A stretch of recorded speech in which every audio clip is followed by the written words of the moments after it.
Hi friends, நம்ம இன்றைக்கி சுதா விலாஸில் மருந்து குழம்பு எப்படி செய்யலான்னு பார்க்கலாம். இந்த மருந்து குழம்பு உங்கள் வீட்டில் சளி தொந்தரவு இருக்குது, உடம்பு வலி இருக்குது அப்படின்னா செஞ்சு கொடுங்க, காணாமல் போயிடும் வலி. அதே நேரத்தில் குழந்த பிறந்தவங்களுக்கு அடிக்கடி செஞ்சு கொடுப்பாங்க, குழந்தைங்களுக்கு நல்லா ஃபீடிங் இருக்கும், அதுக்காக தான். வாங்க ஈஸியான முறையில் எப்படி செய்யலான்னு பார்க்கலாம். அதுக்கு ஒரு பேன் எடுத்துக்கோங்க. பேன் ஹீட் ஆனோடனே 1 ஸ்பூன் ஜீரகம், 1 ஸ்பூன் மிளகு எடுத்துக்கலாம். நம்ம ஜீரகம் எந்த அளவுக்கு எடுத்துக்கிறோமோ அதே அளவுக்கு ஈக்குவலாக நம்ம மிளகு எடுத்துக்கணும். எடுத்துட்டு நல்லா ஸ்லோ ஃப்ளேமில் அடுப்பை வச்சுட்டு நல்லா வறுத்துக்கலாம். அந்த மிளகும் சீரகம் நல்லா வறுபடணும். சீரகம் பொரிஞ்சு வரும், மிளகு அப்படியே வெடிக்கிற ஸ்டேஜ் வரும், வெடிக்கும். அந்த அளவுக்கு வறுத்துக்கலாம். விட்டுட்டிங்கன்னா கரிஞ்சிரும். ஸோ கேர்ஃபுல்லாக வறுத்து எடுத்துக்கோங்க. இப்போ ஒரு பிளேட்டுக்கு மாற்றிடலாம். பாருங்கள், இந்த மாதிரி இருக்கணும். இப்போ அதே பேனை திருப்பி எடுத்துக்கலாம். இது ஆறட்டும். தாராளமாக நல்லெண்ணெய் சேர்த்துக்கலாம். நான் 2 குழிக்கரண்டி அளவுக்கு நல்லெண்ணெய் எடுத்துக்கிறேன். எண்ணெய் கூடவாகவே சேர்த்துக்கலாம். இப்போ தாளிப்பு வடகம் சேர்த்துக்கிறேன். உங்கள்கிட்ட தாளிப்பு வடகம் இல்லை அப்படின்னா நீங்கள் வெந்தயம், கடுகு, சீரகம் இதெல்லாம் சேர்த்துக்கலாம். சேர்த்து தாளிச்சுக்கலாம்.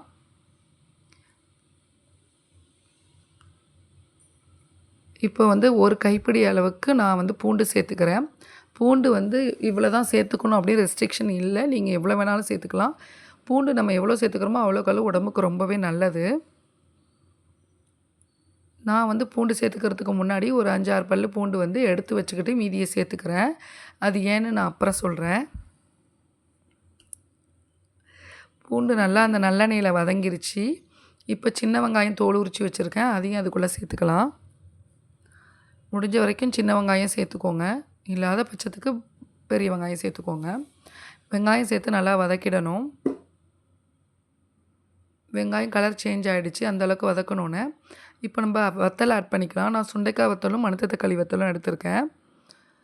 நல்லா வதக்கிக்கணும் வத்தல் சேர்த்துட்டு. இப்போ ஒரு சின்ன தக்காளி எடுத்து அதையும் கட் பண்ணி அதை சேர்த்துக்கிறேன். தக்காளி நல்லா வதங்கட்டும். இப்போ நம்ம மிளகு சீரகத்தை பவுட்ரு பண்ணிட்டு வந்துடலாம். நான் இடிகல்ல தான் பவுட்ரு பண்ணுறேன். உங்கள்கிட்ட இல்லை அப்படின்னா நீங்கள் மிக்ஸி ஜாரில் இடிச்சுக்கோங்க. இந்த மாதிரி பவுட்ரு ஆனோன்னா நான் 6-7 பல் பூண்டு எடுத்து வச்சுருக்கேன்னு சொன்னேன் இல்லையா, அதை அது கூட ஃபைனலாக சேர்த்து நல்லா தட்டி எடுத்துக்கலாம்.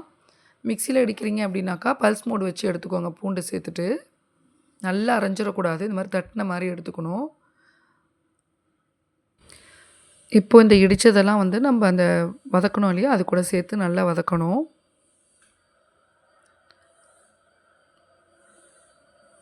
இந்த நல்லெண்ணெயிலே அந்த மிளகு சீரக பவுடரையும் நல்லா வதக்கும் போது நல்லா வாசனையாக இருக்கும்.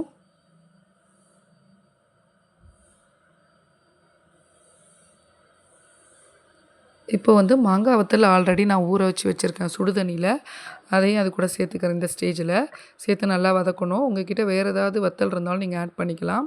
இல்லை அப்படின்னாலும் கத்திரிக்காய் பிஞ்சாக இருந்தால் அதை வச்சுக்கலாம். வத்தலே இல்லைனாலும் பரவாயில்ல.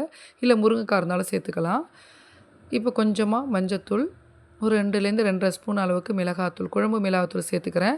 உங்கள்கிட்ட என்ன மிளகாத்தூள் இருக்கோ சேர்த்துக்கோங்க. இல்லை தனித்தூள் தான் இருக்குது அப்படின்னா 1 ஸ்பூன் மிளகாத்தூள் சேர்த்துக்கிறீங்கன்னா 2 ஸ்பூன் தனியாத்தூள் சேர்த்துக்கணும்.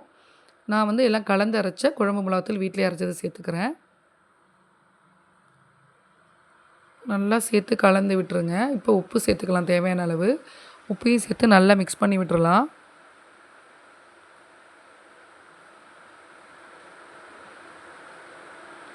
நல்லா மழை காலத்துலலாம் நல்லா செஞ்சு கொடுத்தீங்கன்னா சூப்பராக இருக்கும். இப்போ நல்லா ஒரு எலுமிச்சம்பழம் அளவுக்கு புளி கரைச்சி வச்சுருக்கேன். கொஞ்சம் தண்ணியாக கரைச்சி அதையும் சேர்த்துக்கலாம்.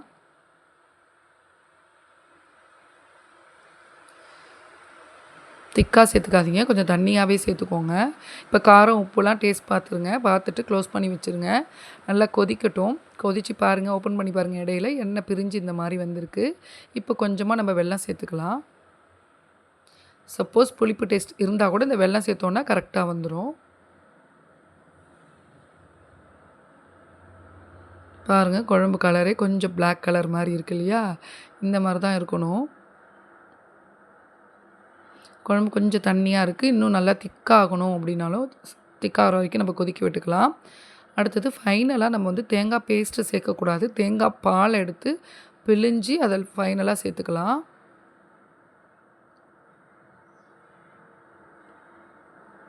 அவ்வளோதான். தேங்காய் பால் சேர்த்துட்டு ரொம்ப நேரம் கொதிக்க வைக்கக்கூடாது.